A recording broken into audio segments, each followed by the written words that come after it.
పానకాలు ఇదేనా రావటం? అవునమ్మా, పక్కూరు పని మీద వచ్చాను. ఎట్లాగో భోజనం టైం అయింది కదా అని నిన్ను చూసినట్టు ఉంటది, కాస్త చేపలు తిన్నట్టుంటదని వచ్చానమ్మా. చేపల పులుసా? చేపలుసు కాకపోతే చింతకాయ పచ్చనమ్మా. నీ చేత్తో ఏది చేసినా బ్రహ్మాండంగా ఉంటది. అది కాదు, నువ్వు కూర్చోమ్మా. నాకేం కొత్త ఏంటి, వెళ్ళి చూసుకుంటాను కదా.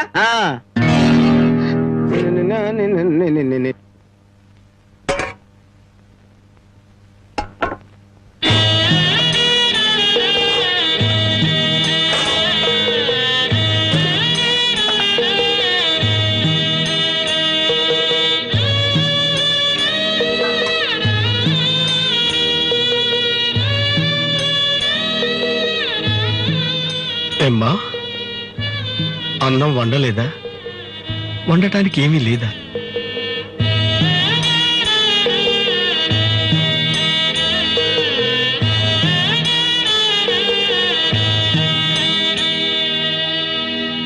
పానకాలు,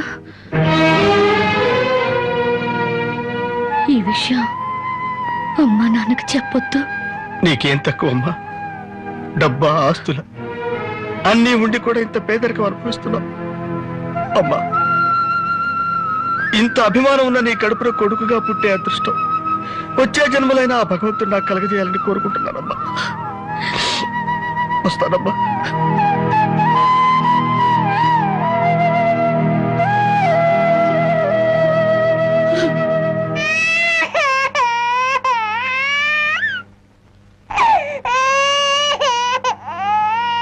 ఏడవకమ్మా, ఏడవకు.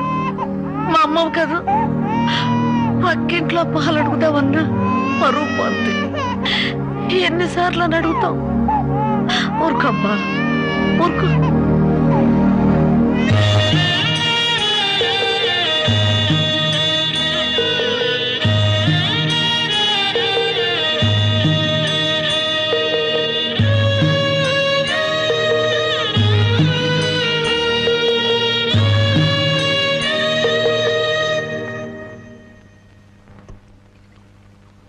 ఏమిటి జనక అలా ఉన్నావు?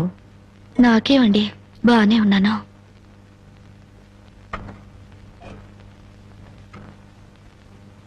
జనకి చేతికేమైంది? అబ్బే ఏం లేదు, ఏదో గీసుకుంది. ఎందుకమ్మా అబద్ధం చెప్తావు? నిజం చెప్పు. నిజమా? అవునరా, నాకు కూడా తెలియకుండా రక్తం అమ్మి డబ్బు తెచ్చింది.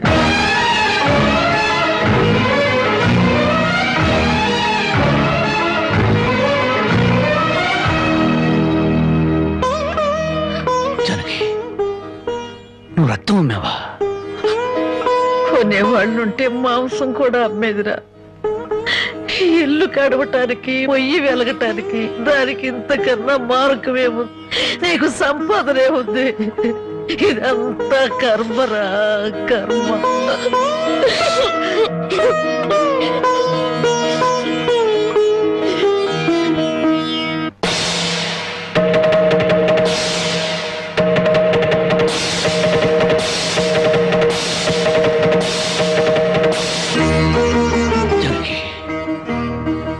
కన్న తల్లి రక్తం పంచి ప్రాణం పోస్తుందంటారు. నువ్వు నీ రక్తం అమ్మిన ఆకలి తీర్చాలనుకుంటున్నావు. మా అమ్మాయి ఎలా ఉంటుందో చూడలేదు, కానీ నీలాగే ఉంటుందని అర్థమైపోయింది. జనకి, ఈ రోజు నుంచి నిజాయితీగా సంపాదిస్తాను. మిమ్మల్ని అందరినీ పోషించుకుంటాను.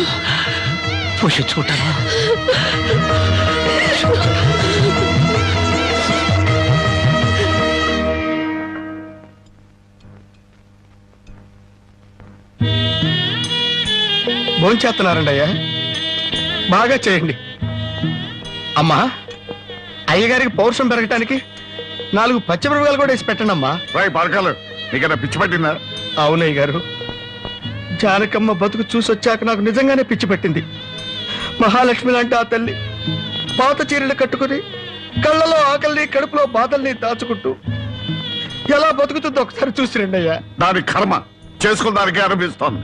బాగా చెప్పారు అయ్య గారు. దూడం తాగితే గేదెలకు కూడా కోపం వచ్చి కొమ్ములతో కుమ్ముతాయి.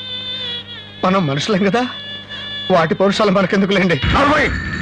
ఎందుకు అని ఊరుకుంటుంటే రెచ్చిపోయి మాట్లాడుతున్నావు. నిలువునా నరికేస్తాను. నరికేయండి అయ్యా, నరికేయండి. జానకమ్మ లాంటి చల్లని తల్లి పడే కష్టాలు చూశాక నాకు బతకాలని లేదండి అయ్యా. నరికేయండి, నరికేయండి అయ్యా, నరికేయండి. నరికేస్తారంట. నరికేయండి అయ్యా, నరికేయండి. ఏమండి, అది ఆకలితో చచ్చిపోతే మనసు ఎక్కుతో చావాలండి. పిల్లలు తప్పు చేస్తే పెద్దవాళ్ళు క్షమించాలి, కానీ ఒండుగా ప్రవర్తించకూడదు. ఎంత కాదనుకున్నా అది మన బిడ్డండి. ఒక్కసారి వెళ్ళిరండి.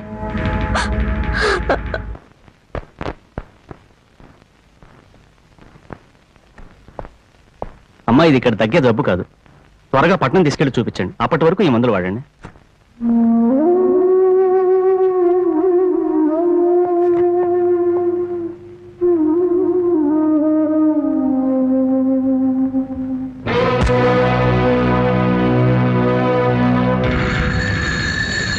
అది 30,000. దాంతో ఆ ముసల్దానికి వైద్యం చేయించి మిగతా డబ్బుతో నీ మొగుడిని ఏదైనా వ్యాపారం చేసుకోమను. ఇది దానమా నాన్న? ఈ ఇంటి కోడలు అనుకుంటే దానం, నా కన్న కూతురు అనుకుంటే కానుక. కన్న కూతురు? ఎవరు నాన్న కన్న కూతురు? నిజంగా బంధం నీ మనసులో ఉంటే నా పెళ్లికొచ్చి 4 అక్షంతలు వేసేవాడివి. కన్న కూతురు కడుపుతో ఉన్నప్పుడు, కనీసం నీ మనవరాలు పుట్టినప్పుడైనా కళ్ళారా చూడ్డానికి వచ్చేవాడివి. ఇప్పుడు నీకున్న డబ్బుతో నా దరిద్రాన్ని వెక్కిరించడానికి వచ్చావా నాన్న? నువ్విచ్చిన డబ్బుతో పంచభక్ష పరమాన్నాలు తినే కన్నా నా భర్త సంపాదించిన డబ్బుతో గంజనీళ్లు తగిన తృప్తిగా ఉంటుంది. వాడి ముఖం, వాడి ఇంకేం సంపాదిస్తాడు? నిన్ను ఇంటిని అమ్మడం తప్ప. లక్షలకు లక్షలు కట్నం తీసుకుని కూడా పెళ్ళాన్ని కృష్ణాలు పుస్తకాలెడుతున్నారే, వాళ్ళతో పోల్చుకుంటే నా భర్త రత్నం నాన్న.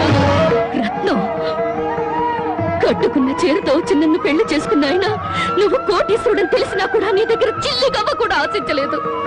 ఆయన వల్ల నేను పుస్తకంతో పడుకున్నానేమో గానీ పరువు పోగొట్టుకోలేదు. నువ్వు నా కన్న తండ్రివి కాబట్టి ఎన్ని మాటలన్నా ఊరుకున్నాను. ఇదే మరొకడైతే నా చెప్పు తెగేదాకా కొట్టేదాన్ని. పో బయటికి.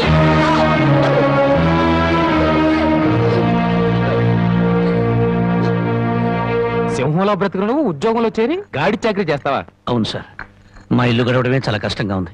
దయచేసి నాకు ఏదైనా పని ఇప్పించండి సార్. వద్దులే బాబు, నిన్ను నా దగ్గర ఉద్యోగంలో పెట్టుకుంటే నా ఫ్యాక్టరీని ప్యాకాట్ క్లబ్ గా చేస్తావు. నమస్కారం బాబు. ఏంటే ఇంట్లో గడవడం చాలా కష్టంగా ఉంది. ఏదైనా పని ఇప్పిస్తే చేసుకుంటాను సార్. చేసుకున్న పెళ్ళాన్ని చూసి మురిసిపోవడానికి ప్యాకాటానికి నీకు టైం సరిపడలేదు. నువ్వేం పని చేస్తావా? వెళ్ళా కానీ రా. నీ జీవితంలో నువ్వు ఏం పని చేసావో నీకు పని ఏమంటావు? మీరు ఏ పని ఇచ్చినా చేస్తాను సార్. చూడు బాబు, పని చేయడం అంటే ప్యాకాటం కాదు. అవన్నీ నీకు పడవ గాని వెళ్ళు.